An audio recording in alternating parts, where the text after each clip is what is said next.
Comparison adept 9322 edited for spelling and punctuation. Original posted 6 months ago in r/ada. I know how the title sounds, but please bear with me. Throwaway for obvious reasons. I, 24M / and my wife, 24 / recently had our daughter in July. She is the best thing to ever happen to my wife and I, and we couldn't be more thrilled to have our little bundle of joy. She recently got sick while staying with her grandparents, my in-laws, while my wife and I took a trip for work. For context, my in-laws are really big into LifeWave/X39. It's some patch that supposedly helps regrow stem cells by reflecting light rays back into your body, allowing your body to produce more stem cells to fight off diseases and sickness. If you ask me, it sounds like a snake oil and my wife agrees, calling it a pyramid scheme. The only way to get said patches is by spending well over $1,000, and then you're tasked with selling the patches yourself. It's essentially some multi-level marketing product, where the more patches you sell, the more money you make. Falling right in line with my wife's comparison to a pyramid scheme, but MLMs are somehow legal. Now, I've tried doing research on X39, and the only comments I've seen praise said product are brand new accounts never used before or after, or their entire profile is dedicated to shilling out for LifeWave/X39. In my own research, they appear to just be overpriced stickers. They contain no medication, no special UV rays or anything of the sort. They're literally just an overpriced sticker with an air bubble. But my wife and I have made it very clear that we wanted no part in X39, nor did we want our daughter to have it. Even if it's fake, we wanted no part in it, and on the off chance it did something, I didn't want our daughter to be used as air lab rat or guinea pig. Now, before we left our daughter with my in-laws, we provided them with some infant medication, just in case she got sick. Can never be too safe, you know? Well, we returned home from the work trip early because our daughter wasn't getting any better, so we picked her up and went home. We were going to give her a bath, and in the process of taking her jacket off, we found an X39 patch on her arm. Upon finding it, we immediately called her parents and demanded to know why she had a patch on her. Her parents tried saying that it's safe for baby. We even ordered the ones for ages 7 and younger. And that it's practically medication. Their words, which still didn't answer our question. So my wife checked the go bag, and the Motrin we gave them was, while it was used, not used very much at all. Her parents tried claiming that someone else in their group or whatever gave it to their son and they got better in a week. Point is, we didn't buy it nor did we care. We've made it abundantly clear that we wanted nothing to do with X39 and we didn't want our daughter to be a part of it. They failed to listen. My wife was on the phone with them for over an hour, and while I don't know the exact length the conversation went to, I know it at least ended with her screaming, "Going to see my fucking daughter again, and if you attempt to come to my house we will call the police," before hanging up. That was 3 days ago now, and we've had several missed calls from family members, her parents, her siblings and even family friends, all saying that we overreacted, and they were just trying to help. Maybe we overreacted, but we wanted nothing to do with that, and despite making it clear, they went against our wishes and did it anyways. And instead of giving my daughter actual medication, they tried to give her some placebo patch. Her parents tried claiming that we're stopping them from seeing their only grandchild over something so small. But we did wanna hear it? Ida? Update 1. About a month ago I made this post ranting about my in-laws' weird obsession with for lack of a better term, cult regarding stem cell regeneration through patches, which clearly isn't a real thing. There's been some development on that end, and while I'm confident things will likely end here, I wanted to give a quick update for those who may have been curious. I'm writing this on the toilet at work, so don't mind the rushiness of it all. After my wife essentially cut tied with them and we all received a million phone calls and text messages from family and friends, things quieted down for about a week or two. We started having my sister watch our daughter instead, when we had to work. We haven't had another out-of-trip town since the initial post, however. Through those couple of weeks we never really heard anything beyond a couple of supposed shit-talking posts on Facebook bitching about us, but I can't seem to find the posts. We thought things were, probably, hopefully, going to end there, but boy were we wrong. And this is quite the jump from the last post. My wife and I were visited by CPS about 2 weeks ago or so, after they received concerning calls about supposed child abuse and negligence within the household. Of course, nothing like that happened and the caseworker was very quick to see that. We had asked who reported her, and while she couldn't say, we had a suspicion it was from her parents. We were completely helpful and cooperative with the caseworker, and after she left that night, my wife called her mom up and asked her if she's the one who called CPS. Surprisingly, her mother took full accountability, but, not so surprisingly, tried to spin it around in her favor, claiming that she did it for our own good because our daughter was sick and she wasn't getting any better when she was there, so clearly we were doing something awful as parents. Kids get sick, it happens. But they're also extreme anti-vaxxers. Not just COVID, I mean everything. From even as something as trivial as the flu shot. Yet, they're willing to shill out thousands of dollars for some supposed stem cell regeneration sticker. The fucking hypocrisy and irony in their bullshit is unmatched. My wife didn't really know how to react to that, so she basically told her mom to go fuck herself, and she wants nothing to do with her again. I know I saw a few comments on the last post saying maybe we shouldn't have cut them out entirely, but now I'm starting to question why we didn't cut them out years ago, before our daughter was even a thought in our heads. About a week after the first audit, my mother-in-law showed up to our house on my day off while my wife was at work, and essentially demanded to see our daughter, forcing her way into our home by pushing past my arm. When I told her to get the hell out of my house, she had no business matching in here like that. She essentially told me that I'm unfit to be a parent because I'm depriving my daughter of help she desperately needed because she's clearly a very sick child. My daughter is perfectly healthy right now, and in fact, has had no stiffy nose and no high temperature, nothing. I told my mill straight up that she was batshit insane. I went off on her about how she lied to us, went against our wishes, had the audacity to call and lie to CPS, and then show up at our house unannounced/uninvited, and march herself inside, as well as everything about her X39/LifeWave bullshit. We argued there for a while, before I finally got so fed up, I told her to leave my house before I call the police. She stormed out of the house, and in true Karen fashion, said this isn't over. Before slamming my door, I immediately called my wife who was of course, irate. The following morning, we filed a restraining order at the courthouse from her mom and dad, because they're clearly not in their right mindset. The caseworker had to outie us a few more times as per their guidelines over the past 2 weeks, and yesterday was her last day where she informed us that we're doing good and she's sorry for the trouble they caused. We kept her up to speed on the LifeWave shit, the showing up unannounced and the restraining order, and though she couldn't really take a side, she seemed apologetic. But my wife and I are pretty livid. We started looking at houses in another state to get as far away from her in-laws as possible. Our company has offices out there, so it's entirely possible we could just be transferred, so we're crossing our fingers that all goes well, the restraining order gets filed soon enough, and we'll get a place clear across the country so that this will hopefully be my last update. Update 2. Hello everyone. Thank you for being so supportive. I've read some of the comments, though not all. Far too many, and I know some of you have asked for updates, and so I wanted to give everyone an update for those still interested. Things aren't going to be as juicy in this post as the last two, but some new things have happened, so I'll just jump right in. After my in-laws called CPS on us for no discernible reasons other than we forbid them from seeing our daughter, things mostly quieted down. Some of you suggested that we should do more than just get a restraining order, so we bought some security cameras and had them installed all around our property, and our neighbors, who are pretty good friends of ours, was in the loop for the most part, and anytime we had to go somewhere, not only did we have video cameras recording every time someone entered our driveway displayed directly on our phones, our neighbors kept us updated too. She stopped coming around for the first few months since she called CPS on us, but just the month before last, as we were preparing to move, my in-laws somehow got word we planned on moving states and attempted to block our driveway as her dad tried blocking the front door. Not sure what their plan was there because we have a back door and an extra side door leading from the kitchen, but I digress. Her mom blocked the driveway, stopping our U-Haul or car from leaving the property, and wouldn't budge, even after we told them we would call the police. They told us they'd move if we told them where we were moving to, but my wife told them that wasn't happening and they had 10 minutes to leave or we'd be calling the police. My neighbor came over during the commotion, but my in-laws still wouldn't budge. My daughter is crying during all of this as my wife is trying to console her, as my neighbor and I are attempting to remove my father-in-law from the doorway, but he wouldn't move. Eventually my wife called the police, and I'm guessing another neighbor called them as well because they responded within mere minutes. My in-laws kept screaming that we were taking their rightful grandchild away and that we'd all be damned to burn in hell for this, but honestly that just made me laugh. The police kept asking them to leave, but they wouldn't.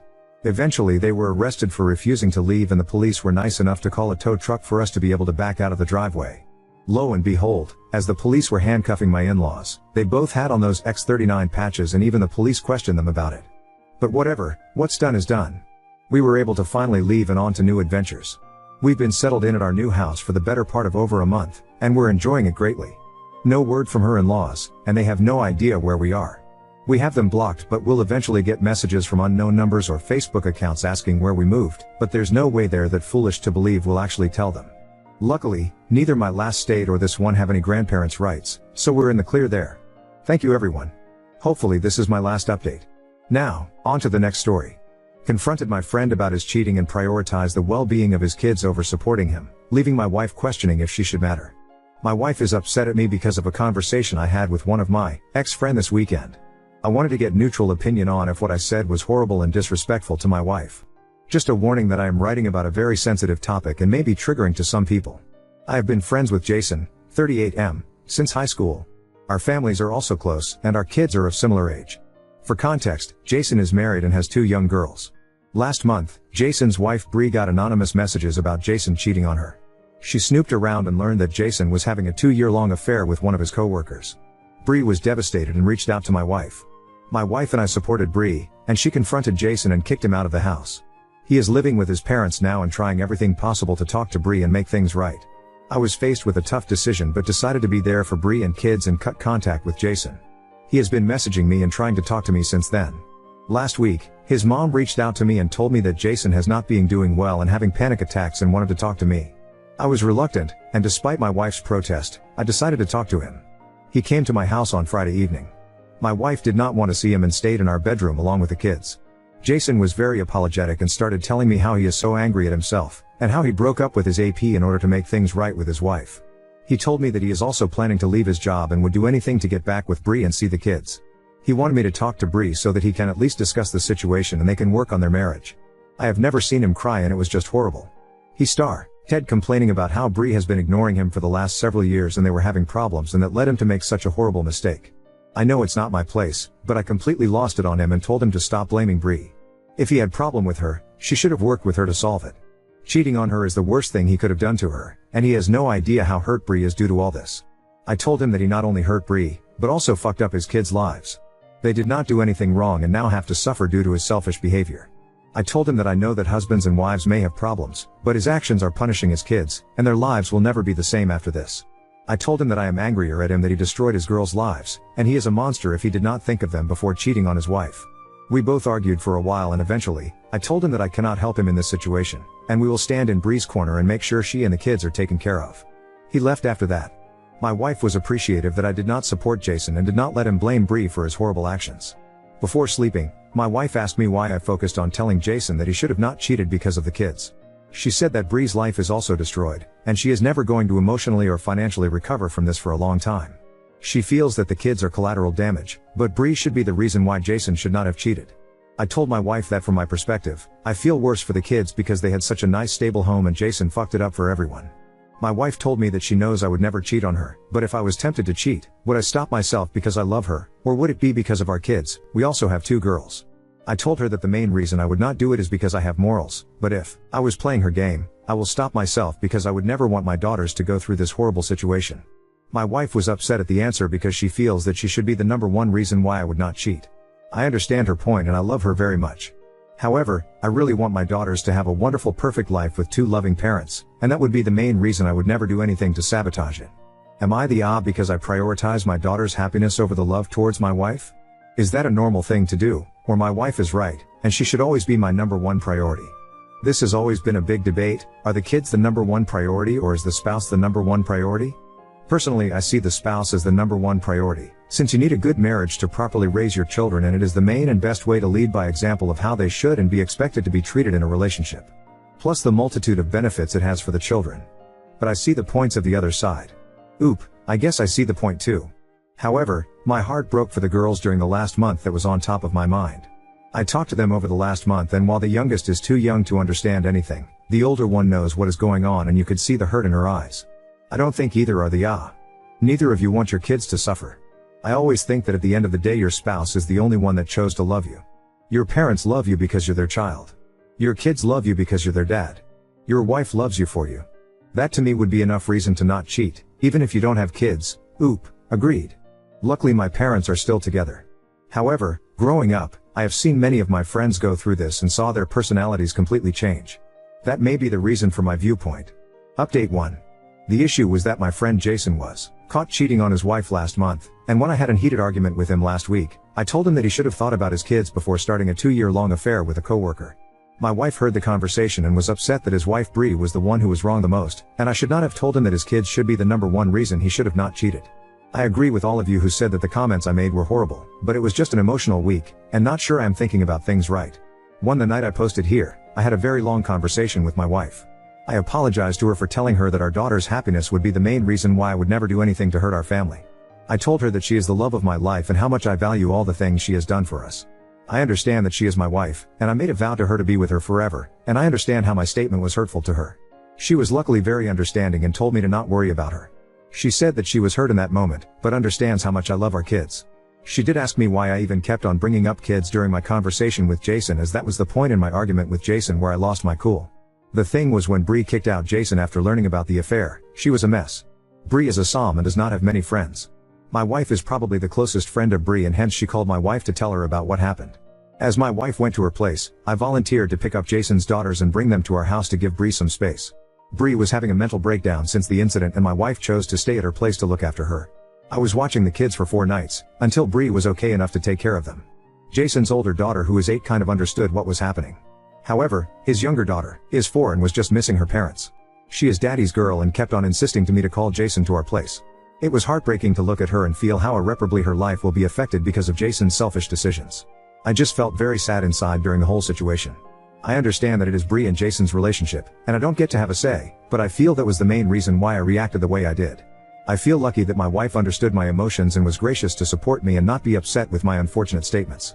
She told me that she told Bree that Jason came to our home and about my fight with Jason.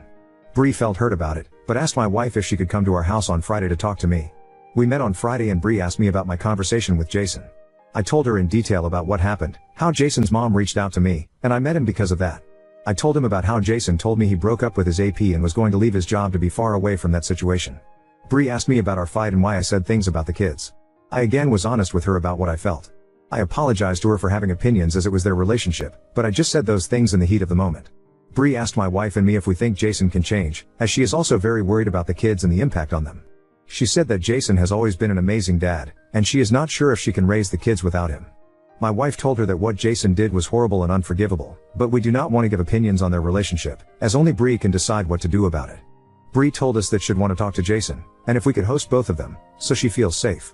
Jason and Bree came to our house on Sunday, and it was the first time in a month that Jason met his daughters.